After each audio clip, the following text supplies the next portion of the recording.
아멘.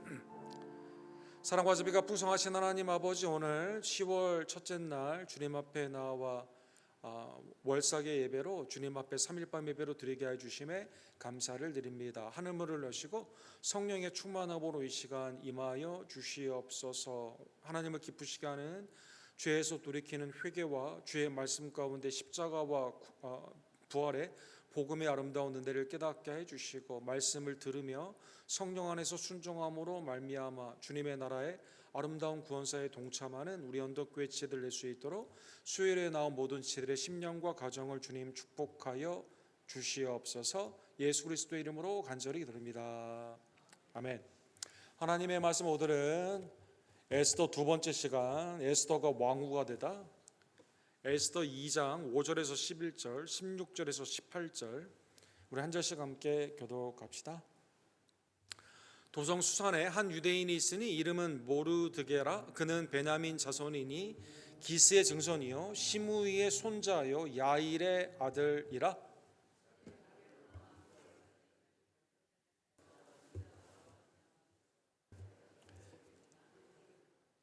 그의 삼손의 딸 하다사 곧 에스더는 부모가 없었으나 용모가 곱고 아리따운 처녀라. 그의 부모가 죽은 후에 모르드게가 자기 딸같이 양육하더라.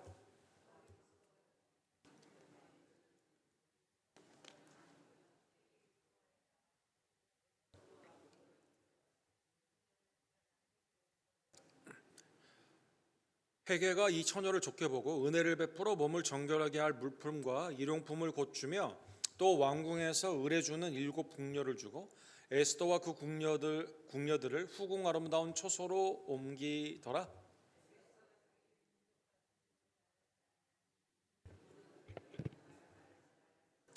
모르드게가 날마다 후궁들 앞으로 왕래하며 에스더의 안부와 어떻게 될지를 알고자 하였더라.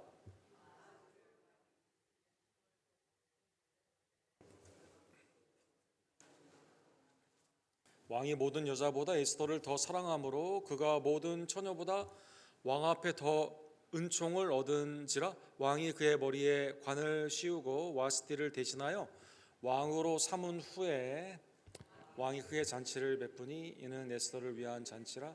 모든 지방관과 신하들을 위하여 잔치를 베풀고 또 각 지방의 세금을 면제하고 왕의 이름으로 큰 상을 주니라. 아멘. 전 세계와 지역이나 문화와 역사를 초월하여 삶이 굉장히 낮은 자가 어떤 기회를 통해 높아지게 되는 권선징악의 많은 이야기들이 많이 있습니다. 신데렐라 이야기가 굉장히 유명하죠. 신데렐라 이야기는 어디에서 왔을까요? 놀랍게도 1세기에 이미 헬라의 풍속 그러한 민화 가운데 이미 있었던 이야기라고 합니다. 그리고 이게 쭉 퍼지게 되면서 오늘날 우리가 알고 있는 신데렐라 이야기가 이렇게 우리에게 권선징악을 알려주게 되는 것이죠.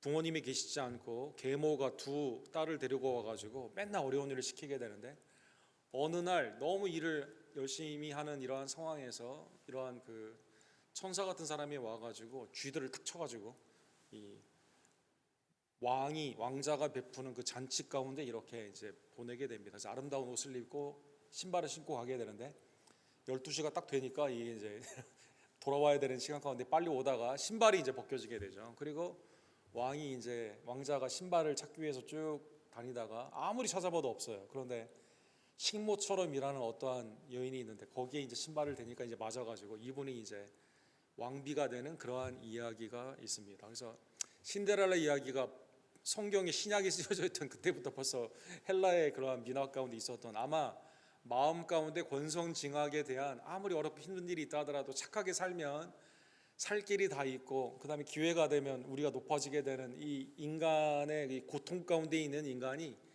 나에게도 해뜰 날이 오게 된다는 그러한 것을 심어주기 위해서, 그리고 가난한 자를 무시하지 않아야 된다는 그러한 것 가운데 하나님이 주신 일반 은총 가운데 이러한 이야기가 있습니다. 우리나라도 비슷한 이야기가 있죠. 장화 홍련 이야기도 있고 콩쥐 팥쥐라는 이야기가 있습니다. 우리 남가주 서던 캘리포니아 유니버시티 USC를 나온 김환희, 우리 동명이인입니다. 우리 교회 성도님하고 김환희 동물 작가 역사가가 있습니다. 그래서 이게 콩쥐팥쥐나 장화홍련의 이런 이야기들이 어떻게 되느냐, 신데렐라와 가장 비슷한 스토리가 콩쥐팥쥐라고 말을 하게 됩니다. 조선시대에 큰 그 대감이 있었는데, 딸이 있었는데, 그 후처, 아내가 죽은 다음에 후처를 드리게 되었을 때 이 사람이 아주 악한 사람이에요. 그래서 자기의 본딸인 콩쥐를 막 핍박을 하게 됩니다. 그리고 데려온 딸 팥쥐가 이제 막 어머니와 더불어 막 괴롭히게 되는 거죠. 장독에 물이 밑에가 새는데 그냥 물을 계속 부으라고 이런 일을 시키게 되는데, 이 너무나 착한 콩쥐를 너무나 생각하게 돼가지고 이 두꺼비가 그 구멍난 곳에 몸을 대가지고 저 물이 넘어지지 않게 되는 그러한 일부터 시작해가지고 결국 이제 콩쥐가 죽게 되었지만 나중에 환생을 해가지고 이 복수를 하게 되는 이제 이러한 이야기가 있는데, 이 김환희 역사가에 따르면 동화 역사가입니다. 이분에 따르면 신데렐라 이야기가 전 세계적으로 돌다가 우리 조선시대 때에 다 나오지 않았냐라고 그분은 해석을 하게 됩니다. 비슷한 이야기라는 뜻이죠, 여러분. 그러면 이러한 이야기들은 다 각자의 문화와 역사 가운데 많이 있었다고 하는데, 이거는 다 인간의 그 갈망을 표현한 그러한 페어테일이라고 하죠. 역사가 아닌 하나의 우리의 상상물이라면 이 에스더는 실제 있었던 이야기죠. 그리고 신데렐라의 원형이 있었던 1세기보다 훨씬 더 몇백 년 전에 있었던 실제 역사의 이야기이다라는 것입니다. 그래서 우리가 지난주에 본 것처럼 이 아에수로 왕이 술 진탕 먹고 아내를 트로피 와이프처럼, 야, 너 미모 한번 사람들 앞에 자랑해, 내가 얼마나 위대한 왕인가를 너의 미모를 통해 다른 사람을 도구로 사용해서 하게 되는 그러한 상황 가운데 이 구약 당시의 여성 해방론자였던 와스티가 과감하게 노라고 말을 하게 되면서 나라가 뒤집어지게 되죠. 그리고 이제 권력자가 하게 되는 행정명령, 자기의 조서를 통해서 모든 남자는 가정에서 존경을 받아야 된다, 이 말도 안 되는 이걸 조서를 쓰게 되고, 오늘 본문에 보면 오케이, 그러면 조서를 쓰게 되고 나라가 평강했을까요? 오늘 본문에 보면 평강한 게 아니라 권력자가 공허함을 느끼게 됩니다. 2장, 오늘 본문의 2장 1절에 보면 그 후에 아에수로 왕의 노가 그침에 와스티와 그가 행한 일과 그에 대하여 내린 조서를 생각했다, 이렇게 나와 있습니다. 노를 그쳤는데 조서대로 하다 보니까 집에서 자기를 존경할 수 있는 아내가 있습니까, 없습니까? 다시 나에게 못 나오는데. 그러니까 이게 굉장히 외로움 가운데 있는 것이죠. 권력자의 행정을 통해서 사람들을 압제할 수는 있지만 정작 본인은 외로움 가운데 공허함을 느끼고 있었다는 것입니다. 이 가운데 이 간신배, 무무간이라는 사람이 우리 지난주에 본 것처럼 이 대표적인 간신배죠. 이 사람이 아이디어를 하나 내게 됩니다. 제국 전체를 돌아다니면서 가장 아름다운 여자, 이 와스티에 사용된 단어입니다. 가장 아름다운 여자를 뽑아가지고, 근데 그 여자는 어떤 여자가 되어야 됩니까? 처녀. 이 본문에 보면 2절과 3절에 보면 측근들이 뭐라고 말하냐면 처녀, 가장 아름다운 처녀. 그러니까 인간의 권력 가운데 공허함을 누리기 위해서 뭘 사용하는 걸까요? 자기의 탐욕을 채우기 위해서 권력을 사용하게 되는 것이죠. 그래서 다 모아가지고 1년 동안 합숙을 시킨 다음에 그 중에 한 명 고르자, 이렇게 말하게 되는 것이죠. 수상궁에 불러가지고 교육을 시키자라는 것입니다. 여기에 오늘 본문에 보면 이 왕이 이것을 기뻐하게 됩니다. 왕의 눈에 아름다운 처녀를 와스티 대신 왕으로 삼으소서. 이 간신배들이 이렇게 딱 권력의 공허함과 아직도 이 정욕 가운데 있는 이 아에수로 왕의 그 마음을 이렇게 쭉 옆에서 뭐라고 하게 되니까 이 왕이 그 말을 좋게 여겨 그대로 행했다라고 나와 있습니다. 이 아에수로 왕의 기록에 보게 되면 이분이 BC 519년에 태어나서 465년에 죽었는데 이 BC 486년에 즉위를 했습니다. 그리고 오늘에 있었던 사건은 3년 차니까 BC 483년입니다. 그래서 이 사람의 나이가 추정해 볼 수가 있는데, 이 사람의 나이는 39세에서 당시에 40세 정도 나이대에 이렇게 지금 이 일이 일어나게 된 것이죠. 그래서 아내를 사랑하는 것이 아니라 자기의 권력으로 영광을 나타내기 위해 도구로 사용했다가 나오지 않으니까 행정명령을 통해서, 조서를 통해서 모든 남자들은 아내의 존경을 받아야 된다는 이상한 법을 만들게 되고, 정작 자기가 아내의 존경을 받을 수가 없는 상황에서 자기의 권력을 사용하여 전국의 가장 아름다운, 결혼한 사람도 아니고 처녀, 자기는 지금 몇 번째 아내인지 몰라요. 그런데 한 사람도 아니고 일단 다 뽑아요. 뽑은 다음에 거기에서 1년 동안 훈련을 시킨 다음에 그 중에서 자기가 뽑겠다라는 것입니다. 그래서 이러한 배경 가운데 오늘 본문에 보면, 이 본문에 있는 내용은 실제 있었던 역사의 내용이죠. 그래서 실명들이 이제 등장을 하게 됩니다. 2장 5절에 보니까 첫 번째로 모르드게라는 사람이 등장을 하게 됩니다. 에스더를 돌보는 사촌격이죠. 모르드게가 등장을 하게 됩니다. 2장 5절에 보면 도성 수산에 한 유다인이 있으니 이름은 모르드게라. 그는 베냐민 자손이니 기스의 증손이요 시므의 손자요 야일의 아들이라. 족보가 있었던 것을 보면 아마 상당히 포로로 잡혀왔을 때 많은 가족들이, 사람들이 알 수 있을 만큼, 예를 들어 에스라나 느헤미야 때도 족보에 이름들이 다 있지 않습니까? 그것처럼 상당한 유력한 집안이었던 것 같습니다. 베냐민 자손이다라고 나와 있죠.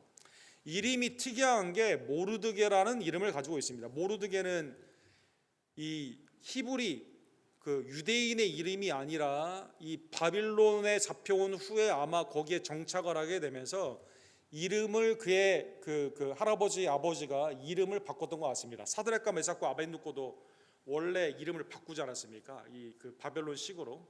그래서 이름을 보면 마르둑이라고 하는 그 바빌론의 그 신이 있는데 여기에 속한 사람이다라는 이름을 가지고 있습니다. 그래서 포로로 잡혀왔던, 상당히 오랫동안 그곳에 있으면서 있었던 이 모르드게가 이렇게 등장을 하게 되는 것이죠. 그런데 모르드게는 오늘 본문에 보면 이름은 마르둑에 속해 있는, 우상에 속해 있는 사람이라는 이름을 가지고 있지만 아마 바빌론에서는 이러한 이름이 아마 파필로했던 것 같아요. 그러나 실제로 이 사람의 신앙은 매우 훌륭합니다. 5절에서 7절에 보면 이 사람이, 이 삼촌이 딸이 있었는데 7절에 보시면 그의 삼촌의 딸 하데사 곧 에스더는 부모가 없었으나, 그죠?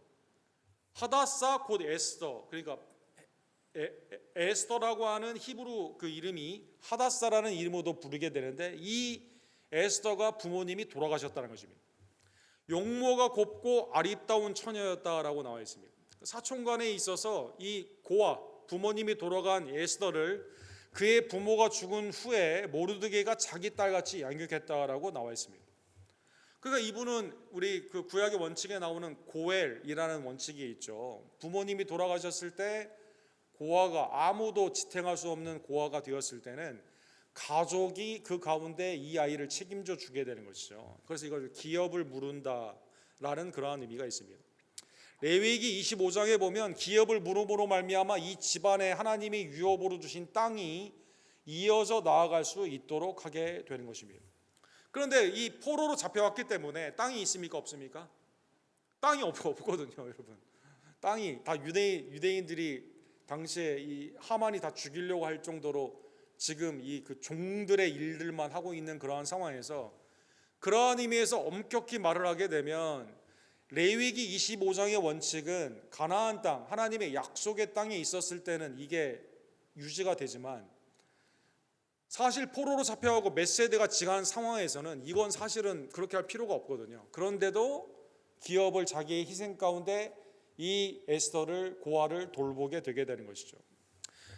민수기 35장에 보면, 35장 19절에 보면 친족을, 생명을 보호하기 위해서 기업을 묻죠. 그래서 이 에스더를 보호하기 위해서, 아마 유대 그 랍비들은 그 당시에 이 그 에스더의 나이가 14살 정도 됐을 것이다, 이렇게 보통 보고, 그 다음에 이제 그 구약학자들 주석을 쓰신 분들을 보면 보수적으로 20세는 넘지 않았을 것이다, 18세에서 20세 정도였지 않았을까.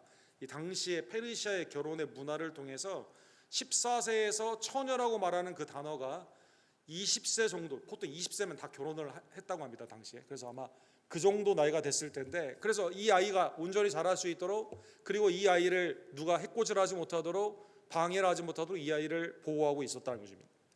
신명기 10장에 보면 고아들은 하나님이 돌보시는 대상 가운데 고아와 과부는 항상 공동체가 돌봤어야만 되죠. 그것처럼 하나님의 말씀에 이름은 마르둑의 우상의 이름을 그 당시에 문화 가운데 바꿨지만, 그러나 고웰의 신앙 가운데 이 모르드기의 신앙이 우리가 이제 나중에 또 보게 되지만 하나님의 은혜 안에서 아주 투철한 하나님의 말씀에 순종자였다는 것입니다.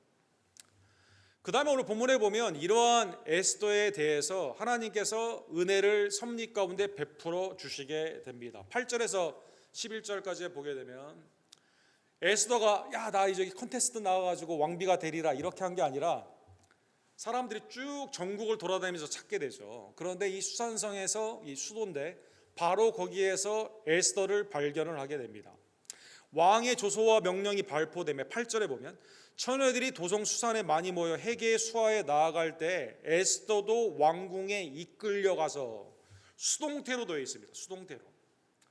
내가 이방 왕의 고아의 신분이지만 이방 왕의 한번 제국의 왕의 아내가 되어야겠다, 이런 다른 의도 목적이 있어서 그런 게 아니라 워낙 아름다움의 모습 가운데 이 사람들이 발견하기 위해서 하는 것 가운데 이끌려가게 되었다. 발견되어 이끌어가게 되게 된 것이죠. 그리고 여기에 주관하는 내시가 있었습니다. 해계가 있었는데 이 해계가 이 내시의 중요한 직책, 이 모든 이 아리따운 처녀들 중에 누가 왕비가 될 것인가 이거 관리하는 사람이에요. 이 사람이 유독 에스더에게 은혜를 베풀게 됩니다. 해계가 이 처녀를 좋게 보고 은혜를 베풀어. 그렇죠? 몸을 정결하게 할 문품과 일용품을 주며 또 왕궁에 의뢰주는 7 궁녀를 주고 에스더와 그 궁녀를 후궁 아름다운 조소로 옮겼더라. 발견되었을 뿐만 아니라 왕궁에서 해계의 배려가 있습니다. 선별된 처소 가운데 마치 왕비가 있고 여종이 있게 되는 거죠. 벌써 이 해계의 눈에는 이 사람이다라는 뜻이 있었나 봐요. 하나님의 섭리 가운데. 그리고 이 다른 선별된 장소에 모든 필요한 것들을 공급하여 주게 되는 것이죠. 더 나아가 모르드게가 근거리에 이렇게 있게 되면서 에스더에게 조언을 하여 주게 됩니다. 무슨 조언을 했을까요? 10절에 보니까요, 아직 유대인이라고 말하지 마라라고 조언을 하게 줍니다. 10절에 보면 에스더가 자기 민족과 종족을 말하지 아니하니 이는 모르드게가 명령하여 말하지 말라 했습니다. 아니 처음부터 담대하게 나는 하나님의 백성이고 베냐민 집하고 삼촌이 날 돌보고 나는 부모님이었고 막 처음부터 다 말해야 되지 않냐라고 생각할 수 있지만, 성경에 보면 하나님께서는요 구속사 가운데 나아가게 되었을 때 이것을 처음에 말하지 않고 적당한 시기에 말하는 패턴이 있는 것을 알 수가 있습니다. 예를 들면 창세기 45장에 보면 요셉의 형제들이 이제 기근이 있었을 때 7년 기근에 이걸 견디지 못하고 애굽으로 와서 살려달라고 하는 생명의 양식을 받는 그러한 장면이 있습니다. 그런데 처음부터 요셉이 형들 나 여기 와서 이게 성공해서 이렇게 했을까요? 말하지 않습니다. 처음에 여러분, 그렇죠? 아마 애굽의 총리 가운데 애굽 사람들은 면도를 했다고 그러죠. 그다음 머리 스타일이 여러분 그 영화 그 그림 같은 거 보게 돼 이집션 헤어스타일이라고 그래가지고 아마 알아보지 못했을 겁니다. 근데 이거를 결정적인 시기에 형들이 깨달을 수 있을 때까지 그것을 말하지 않는 것을 볼 수가 있죠. 다니엘 1장에 보면 다니엘과 다니엘의 친구들이 제사에 드릴 음식이 먹는 그때까지는 특별한 말을 하고 있지 않다가 그때 우리는 하나님을 섬기는 자이기 때문에 제물에 있는 음식을 먹지 않겠다. 이때 말을 하게 됩니다. 처음부터 그러면 그 왕궁에서 훈련을 받을 때 나는 유대인이니까 나 못하면 이렇게 한 게 아니라 그때 결정적일 때 그렇게 했다는 것입니다. 마태복음 16장까지 보게 되면 사랑하는 성도 여러분, 예수님이 초기에 갈릴리의 사역 가운데 있게 되었을 때 베드로가 주는 그리스도시요 살아계신 하나님의 아들이라고 말하는 그때까지는요, 사랑하는 성도 여러분, 내가 누구인지 병든 자를 고쳐주고 귀신 들린 자를 내어 쫓으려도 내가 했다고 말하라고 말하지 않습니다. 그냥 조용히 있으라고 말을 하게 됩니다. 마태복음 16장 그 사건이 있은 후에야 그 다음에 이제 변화의 사건과 그 다음에 예루살렘에 가는 사건 가운데 주님이 구체적으로 드러내며 자기의 정체성을 나타내 주신다는 것입니다. 처음부터 갈릴리 가나온 혼인잔치부터 내가 이 일을 위해서 왔다고 탁 포도주를 멋있게 물을 만들면 얼마나 좋습니까? 근데 어머니는 빨리 나타나고 하는데 뭐라고 말하죠? 내가 아직 드러날 때가 아니다 이렇게 말하죠. 그래서 아직 민족과 종족을 말하지 말라고 에스더에게 왕후가 된 후에 괜히 이걸 말해가지고 이게 걸림돌이 되지 않도록 지금 이것을 잠잠히 하라고 하고, 이 코치 가운데 이 에스더가 순종하며 자기의 정체성은 민족과 종족, 신앙은 드러내지 않았다는 것입니다. 세 번째, 하나님의 섭리의 은혜 가운데 이러한 배려를 받았는데 에스더는 어땠을까요? 에스더가요 겸손으로 사람들의 호감을 얻게 됩니다. 12절에서 15절에 그 말씀이 나와 있죠. 자, 이제 합숙 훈련을 시작해요. 합숙 훈련. 모든 여인들을 다 훈련을 시킵니다. 훈련을 시키는데 얼마나 시킬까요? 12절에 보니까 정한 규례대로 12달 동안 해가 돼요. 12달 동안 훈련을 시킵니다. 6달은 모략기름을 쓰고 6달은 향품과 여자에게 쓰는 다른 물품을 써서 몸을 정결하게 하는 기간을 마친다. 그러니까 12개월 동안 합숙을 하다 보니까 서로에 대해서 알까요? 모를까요? 성품에 대해서 알까요? 모를까요? 여러분? 여러분, 우리가 함께 매일 있지 않다 하더라도 이 이민자 생활 가운데 그 집에 숟가락이 몇 개인지 압니까? 모릅니까? 다 알죠, 여러분. 뱅크 어카운트뿐만 아니라 그 집에 대소사, 그죠? 다 알죠, 여러분. 네. 아니, 여러분 그 서바이벌 게임 같은 거 그런 거 보면 며칠 동안만 있는 그런 게임도 서로 다 알지 않습니까, 여러분? 13절에 보면 이 규정이 있어요. 왕이 부를 때만 나가야만 됩니다. 왕이 부를 때만. 왕이 안 부르면 못 갑니다, 여러분. 그 다음에 13절에 보면 왕이 부를 때만 필요한 것들을 요구할 수가 있습니다. 처녀가 왕에게 나아갈 때 그가 구하는 것을 다 주어 후궁에서 왕궁으로 가지고 가며, 그러니까 이게 기회예요. 왕이 날 불렀다. 그러면 이걸 틈타 가지고 내가 필요한 건 막 다 말하는 겁니다. 그러면 다 주는 거예요. 그리고 그날 밤 지나고 나오게 됩니다, 여러분. 저녁이면 갔다가 아침에 둘째 후궁으로 돌아오게 된다. 이렇게 되어 있습니다. 시스템이. 그러니까 지금 아에스로 왕은 뭐예요? 전국의 자기의 국민의 최고와 아름다운 여인들을 다 지금 테스트하고 있는 거죠. 이런 식으로. 그런데 오늘 본문 15절에 보면 에스더는 왕이 부를 때 필요한 걸 말합니까? 말하지 않습니까? 필요한 걸 말하지 않습니다. 아마 왕이 생각했을 때, 또 내시들이나 주위에 합숙하는 사람들이 생각했을 때는 이상하다 얘는, 이렇게 생각했을 겁니다. 15절에 보면 에스더가 차례대로 왕에게 나아갈 때 궁녀를 주관하는 내시 회개가 정한 것 외에는 다른 것을 구하지 아니하였으나 모든 보는 자에게 사랑을 받았더라. 여러분, 합숙하니까 1년 동안 같이 있으니까 다 아는 거죠. 에스더가 어떤 성품인지. 그의 겸손으로 에스더는 이걸 자기의 정욕이나 탐욕, 이걸 기회를 틈타 가지고 그냥 일확천금, 그죠? 하룻밤 어떻게 한 다음에 왕에게 주는 거 물품이나 가지고 가려는 생각, 이런 생각들을 할 수 있는데 다른 사람들 그렇게 하는데 에스더는 그렇게 하지 않으니까 이 에스더를 다른 사람들이 봤을 때 다 얘는 좀 다르다, 겸손하다, 이걸 깨닫게 돼. 다 이 호의를 가지고 이 가운데 에스더를 보게 되었다는 것입니다. 여러분, 그 달라드 윌라드라고 하는 몇 번 우리가 소개한 이분이 굉장히 특이하게 신학자이며 철학자인데 그 일반 학교 캘리포니아 그 남가주 대학에서 철학과 교수로 이제 가르치신 분이죠. 아주 뛰어난 미국의 아마 대표적인, 돌아가신 지 한 10여 년 됐는데 2013년에 돌아가셨는데, 이분이 쓰신 Renovation of the Heart, 마음의 혁신이다라는 책이 있습니다. 마음의 혁신.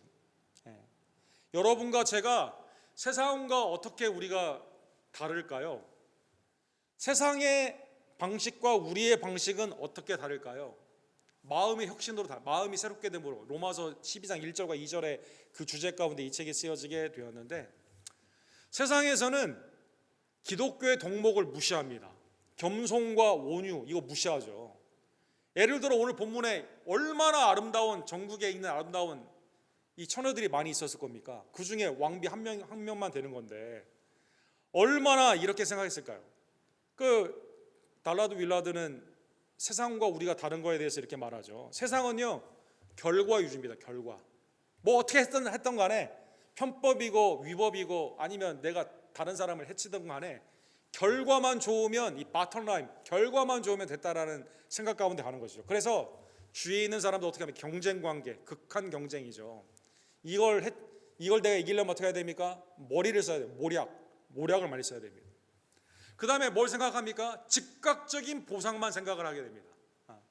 금방 임기응변으로 얘를 속이거나 아니면 사람들한테 거짓말을 해가지고 내가 받기를 위하는. 그 다음에 이제 세상은 뭡니까? 다 자기를 홍보해야만 됩니다. 그래야만 서바이브 할 수 있죠. 예를 들어서 직장 생활을 하는데 어떤 사람이 겸손과 온유한 사람이에요. 그러면 사람들이 어떻게 봅니까? 세상의 관점에서는 제 호구다 호구 무골 호잉이네 막 무시해서 하는 거죠. 사랑하는 성도 여러분. 그런데 믿는 자는 다릅니다. 생활 방식이 어떻게 다릅니까? 우리의 마음의 혁신, 주님이 우리에게 주시는 새 마음은 뭡니까? 오직 믿음입니다. 주님과 연합하는 겁니다. 경쟁이 아니라 배려, 그 다음에 모략이 아니라 성실입니다. 즉각 보상이 아니라 영원한 것에 대한 주님이 다시 오시는 그날을 바라보며 지속적인 삶의 예수 그리스도의 삶을 닮아가게 되는 지속적인 가치로 우리는 나아가게 되는 것이죠. 그 다음에 나 자신을 부인하고 나의 십자가를 지는 삶입니다. 사랑하는 분들. 그러니까 이 세상의 방식으로 하나님의 나라의 모형인 교회에서 이 세상의 방식으로 오게 되면 어떻게 돼요? 교회의 신앙생활을 유지하기가 어렵죠. 세상에 이러한 방식이 있을 때 우리가 나아가게 되면 어떻게 됩니까? 세상에서 고난을 받는 거죠. 사랑하는 성도 여러분. 이게 완전히 다르다는 것입니다. 에스더는 하나님의 섭리의 은혜 가운데 있는 자신에게 준 그 기회를 자기의 정욕을 위해 사용한 게 아니라 사람들에게 인정받을 만큼 어떠한 것도 구하지 않습니다. 그 가운데 자기의 직분을 지키며 그 가운데 나아가는 모습을 통해서 사람들이 야, 얘는 다르다라고 생각을 하게 된다는 것입니다. 그래서 우리가 예수님을 닮아가도록 마음을 늘 혁신 가운데 힘써야만 되는 거죠. 네 번째, 그래서 어떻게 됐을까요? 하나님의 섭리의 은혜 가운데 에스더의 이것을 진면목을 사람들이 알게 되면서 이 가운데 에스더가 왕후로 세워지게 됩니다. 16절에서 17절에 보면 아하수로 왕의 제7년 10월 곧 데벳월에 에스더가 왕궁에 인도되어 들어가서 왕 앞에 나아가니 왕이 모든 여자보다 에스더를 더 사랑함으로 그가 모든 처녀보다 왕 앞에 더 큰 은총을 얻더라. 그렇죠? 외모뿐이 아니라 아마 헤게라는 내시에 이 사람이 어떤 사람인가 얘기도 들었을 것이고 주위에 있는 사람들이 1년 동안 있는 그 삶이 나타났을 것이고 사랑하는 여러분. 그래서 고아였는데 부모님이 없는 포로자였는데 사랑하는 여러분. 오늘날 미국에서 이런 일이 일어날 수 있습니까? 네. 국경을 못 넘어오죠 우리 지금은. 그럼 이 과정 가운데 너 안 돼, 너 불법 이민이야. 중간에 탈락하게 되죠 미국은. 그런데 하나님의 은혜 가운데 페르시아에서 유대인의 고아인 이 아이가 왕후가 되게 된 겁니다. 시편 75편 7절에 보면 오직 재판장이신 하나님이 이를 낮추고 저를 높이느니라. 하나님의 놀라운 역사 가운데 하나님이 높이기를 원하면 그 가운데 하나님이 높여주시게 되는 놀라운 축복을 받게 되는 것이죠. 사랑하는 성도 여러분, 성경에 보면 비천한 고아나 과부를 하나님께서는 높여주십니다. 놀랍게도. 그런데 자기의 영광과 자기의 권위와 자기의 스스로의 자아 도취 가운데 있는 교만한 자들은 하나님이 낮추십니다. 높인 자를 생각해 보면 룻기 2장 2절을 볼 수가 있죠. 모압의 여인이었고 남편이 죽은, 그것도 남편들이 3명이나 죽은 과부의 집안, 그것도 처음에 모압에서 베들레헴으로 간 게 아니라 베들레헴에 있다가 모압으로 간, 그리고 다시 베들레헴으로 오기를 원하는, 이민 갔다가 다시 여기민으로 오기를 원하는 이러한 룻의 막막한 이러한 삶 가운데 어머니도 과부고 자신도 과부입니다. 룻기 2장 2절에 보면 룻이 어머니에게 뭐라고 말합니까? 어머니 하나님이 나의 하나님, 어머니의 백성이 나의 백성. 그리고 이렇게 말하죠. 원하건대 내가 밭에 나아가서 내가 누구에게 은혜를 입으면 그를 따라서 이삭을 죽겠나이다 하니 나오미가 그에게 이르되 내 따라 갈지어다 하니라. 어디 할 일이 너무나 없기 때문에 가장 가난한 자리 하게 되는 이삭 줍는 거, 그것도 모압 여인이기 때문에 주홍물씨, 이 음행 가운데 이스라엘을 그 타락시켰던 모압 여인의 그 낙인이 있는 이 여인이, 사랑하는 여러분, 내가 어머니를 살리기 위해서, 그 다음에 어머니 하나님을 내가 섬기기 위해서, 그래서 나중에 보면 보아스가 야, 너 하나님의 은혜의 날개 아래 네가 오기를 원했구나, 이렇게 말하죠. 이삭 줍는 그 일을 통해 어떻게 하죠? 누구를 만납니까? 보아스를 만나게 되고, 그리고 예수 그리스도의 족보에 들어가게 되는 것입니다. 시편 27편 10절에 보면 다윗은 다음과 같이 고백을 합니다. 내 부모는 나를 버렸으나 여호와는 나를 영접하시리이다. 그죠? 이 이새의 아들 다윗, 이새가 다윗을 버렸다는 성경에 그건 없어요. 그런데 다윗이 삶 가운데 이 자기의 그 장인어른이 자기를 버렸잖아요. 자기의 친구들이 버리고 그 가운데 삶에 너무나 힘든 그 상황에서 깨달은 게 있습니다. 사람들이 다 나를 버린다 하더라도, 아무도 나를 살펴주지 않는다 하더라도 하나님은 우리를 버리지 아니하신다라는 것입니다. 그래서 에스더가 왕비가 됩니다. 오늘 본문 17절에서 18절에 보면 왕이 그의 머리에 관을 씌우고 와스디를 대신하여 왕으로 삼은 후에 왕이 그에게 잔치를 베푸니 이는 에스더를 위한 잔치니라. 얼마나 이 왕의 마음이 기뻤는지요. 18절 하반부에 보니까요, 야, 오늘 너무 기뻐, 세금 면제, 세금 면제, 큰 상을 다 주게 됩니다. 전국에, 페르시아 전체 얼마나 기뻤는지, 사랑하는 여러분. 그러니까 이 완악한 이 왕의 마음이, 사랑하는 여러분, 에스더를 통해 변화가 되는 거죠. 사랑하는 여러분. 잠언 21장 1절에 보면 왕의 마음이 여호와의 손에 있음이 마치 봇물과 같아서 그가 임의로 인도하시느니라. 그죠? 왕의 마음을 하나님께서 어디로 흘러가는지 모르는 이 봇물, 그런데 하나님이 인도하는 대로 왕의 마음이 바뀌는 이것 가운데 하나님께서 왕 위에서 그것을 주관하여 주신다라는 것입니다. 오늘 본문의 말씀을 통해, 사랑하는 여러분, 하나님은 지금도 섭리를 통해 역사하여 주시게 됩니다. 하나님은 전적으로 낮은 자를 하나님의 구속사업 가운데 쓰기를 원하십니다. 예를 들어 요셉은 노예였지만 애굽의 총리가 되었죠. 어디로 가든지 그가 형통함으로 하나님을 경외하며 믿음 가운데 나아가게 되었을 때 하나님이 그를 구원사의 은혜 가운데 이스라엘을 애굽에 정착할 수 있도록, 그리고 나중에 출애굽의 은혜 가운데 준비하는 그 기간을 삼기 위해서 요셉을 통해 하나님의 용서의 은혜를 나타내 주시기 위해서 그를 쓰셨다는 것입니다. 모세는 애굽의 왕자였을 때는 아무것도 못했습니다. 그때는 자기 힘으로 사람을 죽이는 일만 했어요. 자기 민족을 구원하기 위해 폭력을 썼습니다. 자기의 권위를 쓰던 사람이었습니다. 그러나 80세에 미디안의 광야에서 40년 동안 어떻게 보면 양을 먹이는 미디안의 목자로 산 그가 80세 하나님의 부르심을 받고 하나님의 인도하는 예수 그리스도를 예표하는 중보자로 쓰임을 받았습니다. 다윗은 목동이었어요. 전쟁에 참여할 수도 없는 막내, 그래서 여러 가지로 유약한 사람이었습니다. 그러나 하나님은 그를 통해 예수 그리스도의 메시아, 왕권을 상징하는 그러한 모습으로 그에게 하나님의 왕의 축복을 허락하여 주셨다는 것입니다. 하나님의 선택하심과 하나님의 은혜는 이처럼 놀랐습니다.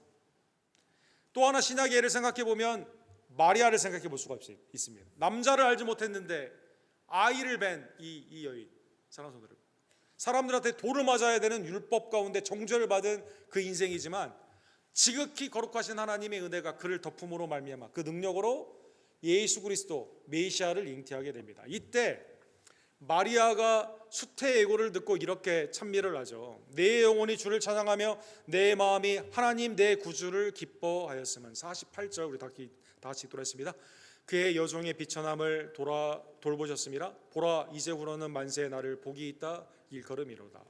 비천한 인생에서 사랑하는 성도 여러분, 사람들이 예수님을 향해 뭐라고 합니까? 당신을 낳은 그 태가 복이 있다 칭찬을 하죠. 하나님의 은혜 안에서 예수님의 태어나심과 고난받으심과 죽으심과 부활의 증인으로 하나님 앞에 구속사의 귀히 쓰임을 받았다는 것입니다.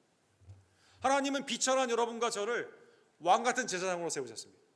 하나님의 은혜 안에서 여러분과 제가 세상에는 비교할 수가 없는 우리의 삶이 하나님이 우리를 존귀케 하심으로 말미암아 그리스도의 거룩한 교회, 그리스도의 거룩한 신부가 되게 하시고 하나님의 자녀가 되는 축복을 우리에게 허락하여 주신 것입니다. 사랑하는 성도 여러분, 에스더를 보게 되면 인간의 눈으로는 하나님이 어떻게 역사하시니 잘 보이지가 않습니다.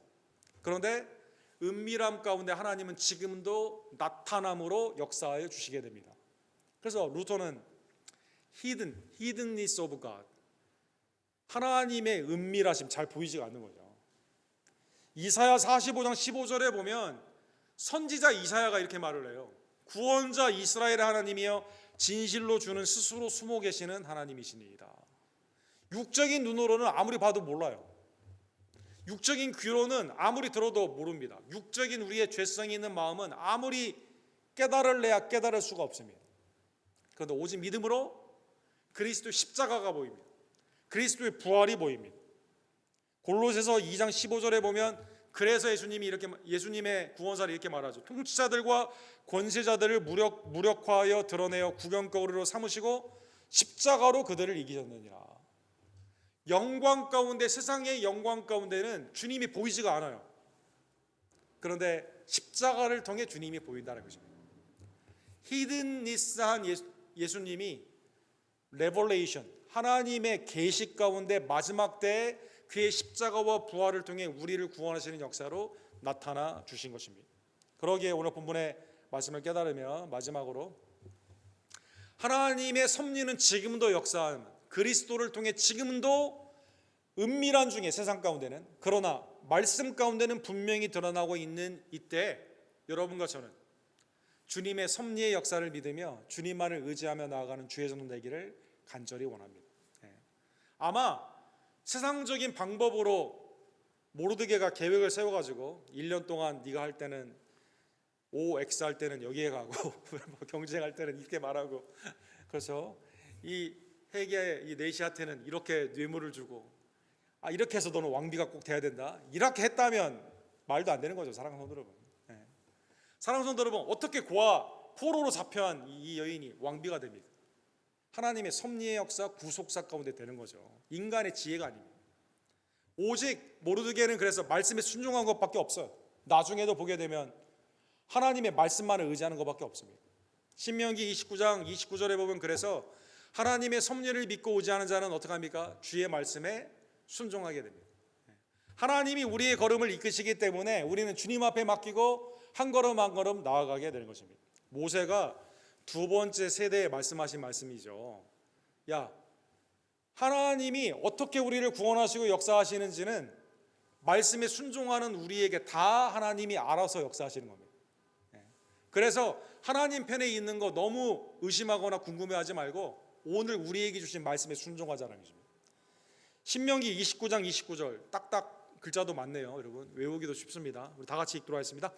감추어진 일은 우리 하나님 여호와께 속한 것이거니와 나타난 일은 영원히 우리와 우리 자손에게 속하였나니 이는 우리에게 이 율법의 모든 말씀을 행하게 하심이니이다. 내가 전 세계가 하나님의 섭리 가운데 어떻게 움직이는가 알 수도 없고 하나님이 알려주신다 하더라도 내가 이해할 수 없습니다. 그 하나님 편에 속해 있는 거예요. 그런데 우리에게 주신 명령이 있습니다. 예수 그리스도를 믿는 것입니다. 주님의 거룩한 명령을 지키는 것입니다. 주님의 복음을 증거하며 주님과 함께 모르드게가 고엘의 명령에 순종한 것처럼 내게 주신 거룩한 명령 가운데 순종하며 나아가는 것이다라는 것입니다. 하나님은 말씀에 순종하는 자를 쓰십니다. 하나님은 교만한 자가 아니라 겸손한 자를 쓰십니다. 야고보서 4장 8절에 보면 하나님을 가까이 하라 그리하면 너희를 가까이 하시리라. 죄인들아 손을 깨끗이 하라 두 마음을 품은 자들아 마음을 정결하게 하라. 그리고 10절에 이렇게 말씀하죠. 주 앞에서 낮추라 그리하면 주께서 너희를 높이시리라. 하나님의 섭리를 의지하며 세상의 눈으로는 관점에서는 보이지 않지만 그러나 은밀한 중에 그리스도의 십자가와 부활의 복음으로 지금도 역사하시는 하나님의 놀라운 은혜를 기억하며 내게 주신 그 은혜가 족함을 깨닫고 말씀에 순종하며 말씀을 증거하는 주의 종들 되기를 주님의 이름으로 간절히 축원합니다. 사랑과 자비가 풍성하신 하나님 아버지, 감추어진 것은 하나님께 있으며 우리에게는 말씀하신 명령이 있음을 깨닫고 말씀이 육신에 되어 나를 위해 죽으시고 부활하신 하나님의 은밀한 그 계획이 그리스도를 통해 그대로 나타났음을 깨달으며 주님만을 의지하며 세상의 방식이 아니라 경쟁과 모략, 거짓과 술수가 아닌 오직 예수 그리스도의 성품을 닮아가며 나 자신을 부인하고 주님만을 믿고 나아가는 신실한 하나님의 백성들 될 수 있도록 교만을 떨쳐버리고 신실한 마음으로 겸손으로 주님을 영화롭게 하는 주님을 닮아가는 복된 종들 될 수 있도록 주님 역사하여 주시옵소서. 때가 되면 주님의 뜻 가운데 우리를 높여주시는 은혜를 바라보며 매일 우리에게 감당할 수 있는 그 족한 은혜를 깨달으며 말씀에 순종하며 하나님의 은 안에서 서로 사랑하며 겸손과 온유의 예수 그리스도의 아름다운 향기가 나는 우리 언덕교회 복된 종들 될 수 있도록 주님 역사하여 주시옵소서. 예수 그리스도의 이름으로 간절히 기도드립니다.